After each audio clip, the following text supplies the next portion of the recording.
mercado brasileiro tem uns 35 milhões a 40 milhões de metros quadrados de galpão logístico, né? As pessoas estão consumindo mais pela internet e menos, né, uma loja física. Bom, estou aqui com o Felipe Cunha, diretor de aquisições logísticas da Barzell Properties. Obrigado pela participação, Felipe, vai ser um prazer conversar contigo. Obrigado. Então, começando, a Barzell investiu recentemente 280 milhões em Ribeirão das Neves, apostando em Minas Gerais num hub alternativo a São Paulo. O que você encontrou nessa região que torna o benchmark para as próximas aquisições da Barzell fora desse eixo primário? O mercado de BH já é um mercado que tem cerca de 1,7 a 2 milhões de metros quadrados ali, né? E o mercado de Ribeirão das Neves é um submercado da região de BH, ele já é secundário, né, até então. Então a nossa aposta ali, se você olha Ribeirão das Neves com Contagem, que acaba sendo a nossa principal concorrente, de quando inquilinos buscam um galpão, acabam buscando tanto para Contagem, e aí Ribeirão das Neves logo na fronteira acaba sendo uma alternativa, né, meio óbvia ali pra gente.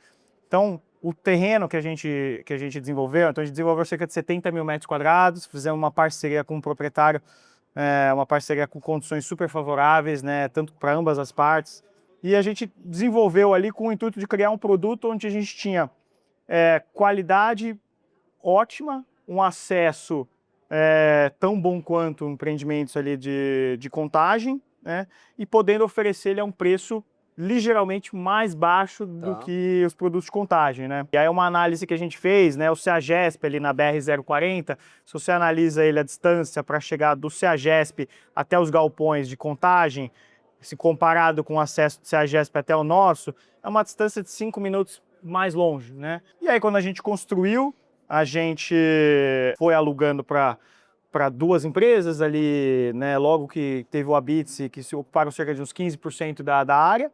E aí depois, na sequência, o terceiro inquilino foi a Amazon. Então a gente fez aí uma grande operação que pegou de 80% a 85% da área do empreendimento e acabou que dando trazendo um certificado de qualidade ali para o nosso empreendimento, tanto da qualidade quanto da localização. Ótimo. E aí nisso trouxe aqui um pouquinho de credibilidade para a gente, que a gente poderia até surfar um aluguel um pouquinho maior do que a gente acreditava, um pouco mais similar ao de Contagem, né? E não ter aquela tese de vamos oferecer um preço um pouco mais baixo, um pouco mais alto. Então, para novas aquisições, a gente sempre tenta buscar ter um diferencial competitivo de poder oferecer um produto de tão boa qualidade a um preço um pouco mais baixo, onde você sai na frente, né, na hora de alugar e de concorrência. Ou, se você não consegue ter esse diferencial de preço, você ter um melhor produto em termos de localização. Sim. Né, que é o caso, por exemplo, que a gente fez em Ribeirão Preto, né? A gente estava na melhor localização e conseguimos, por fato, um preço acima do que a concorrência, né? Então, essa dinâmica aí a gente tenta buscar aí em todos os novos negócios que a gente tem aí. Bacana. O BRZ 386 no Rio Grande do Sul também é uma entrega de peso que vocês fizeram, né? Considerando os desafios climáticos e de infraestrutura da região, além do perfil da demanda, como a Barzell recalibrou as expectativas técnicas e estratégia de ocupação para garantir o sucesso do ativo e se vocês já conseguiram atrair alguns inquilinos importantes também? Não, o BRZ 386 ele está lá na região metropolitana de Porto Alegre, em Nova Santa Rita, e a região metropolitana de Porto Alegre, ela sempre teve essa questão de preocupação, questão climática, questão de enchentes, e aí 2024, né, a tragédia que teve lá acabou ficando, esse ponto ficou latente, né, no mercado. Foi um ponto que a gente enxergou para o nosso empreendimento, mas não foi o fator decisor, né, para a gente. Só que o nosso terreno ele tem esse diferencial que acabou se tornando o mais importante, que é a cota do nosso empreendimento. Ele está a cerca de 10 metros acima da cota da rodovia, que por sua vez está uns 1 a 2 metros acima da cota do rio. Né? Então a gente fica meio que blindado, a certa forma, a riscos de enchente. Né? Em termos qualitativos, nosso empreendimento ele possui acesso maravilhoso, direto da rodovia, qualidades construtivas de um empreendimento AAA. E a gente conseguiu fazer um projeto lá, ele é um projeto de 100 mil metros quadrados, são 30 mil metros quadrados na fase 1, que ficou pronta no mês passado, e 70 mil metros quadrados na fase 2. Ele foi 100% pré-alocado, tanto a fase 1 para a fase 2 para a Shopee. E legal. A expectativa é que a gente entregue a fase 2 no primeiro trimestre do ano que vem. Então acabou também que foi um empreendimento, uma atacada bem certeira aí que a gente conseguiu fazer. E a Barzell é especialista em extrair valor dos ativos subutilizados no segmento corporativo, né? Então, no logístico, com a escassez de terrenos em raios próximos a São Paulo, raio 15, 30, você acredita que o futuro do last mile está no retrofit ou o custo de adaptação torna o Greenfield ainda mais atrativo? E um segundo ponto, considerando o painel sobre o tema que aconteceu mais cedo, existe uma visão unânime com relação a isso, não? Eu acho que o produto Last Mile, ele não é um produto substituto a outros tipos de produto Greenfield, né? O que eu tinha mencionado no painel é que o produto do Last Mile, ele está muito mais linkado a uma questão de retrofit por conta de estar dentro de regiões adensadas, escassez de terreno, que você não consegue terrenos, né, de grande porte, ou até que viabiliza você colocar a construção para baixo e subir o novo. Então, pela questão de escassez de recurso também e viabilidade, você não pode...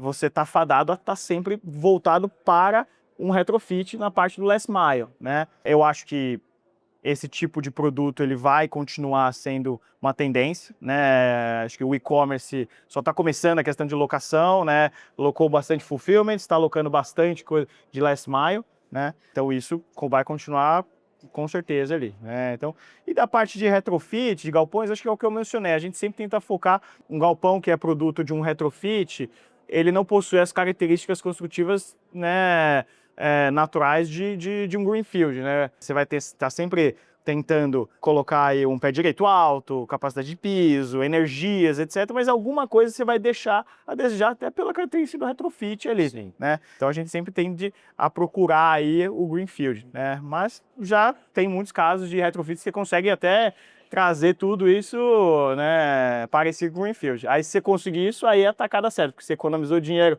numa reforma, você não precisou botar tudo para baixo e subir de novo, então isso é economia de dinheiro, tornou a alocação de capital mais eficiente e conseguiu ter um produto muito bem posicionado aí no mercado inserido. Você mencionou também essa questão do e-commerce, né, como um dos setores de relevantes. Você tem algum setor que você vê ganhando relevância na população dos galpões AAA agora em 2026?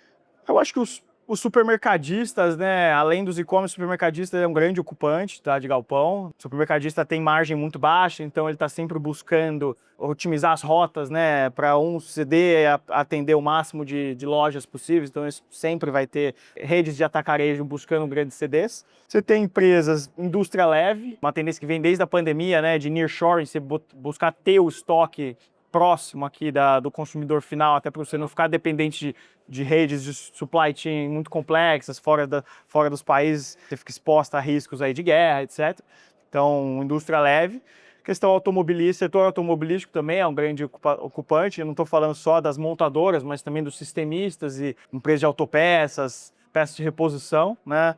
A gente recentemente fez uma alocação grande para uma empresa que é proprietária de ser mais de 50 redes de concessionária em Ribeirão Preto, né? E aí eles alugaram uma área relevante no nosso galpão para fazer uma operação de distribuição de autopeça para a própria rede, tanto para redes de outros proprietários, de manutenção, etc.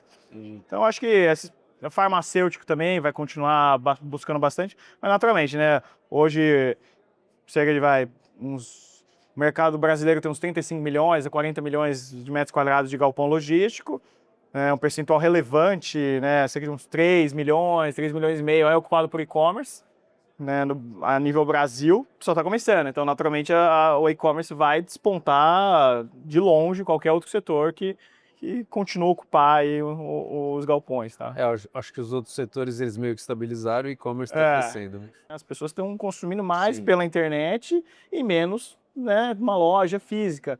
E isso, né, tende a valorizar aí a procura por galpões, né? Então, quando a economia vier e começar a aquecer cada vez mais, naturalmente as empresas que não são e-commerce vão voltar a acelerar, né? E não é que elas estão paradas, né? Elas estão fazendo os movimentos adequados, né? Saindo de galpões ruins para galpões bons, tornando a operação deles mais eficiente. Mas quando a economia voltar e a gente tiver um fechamento de juros assim mais claro no cenário, esse mercado, além dos e-commerce, vai voltar, acho que muito mais acelerado do que a gente está vendo hoje.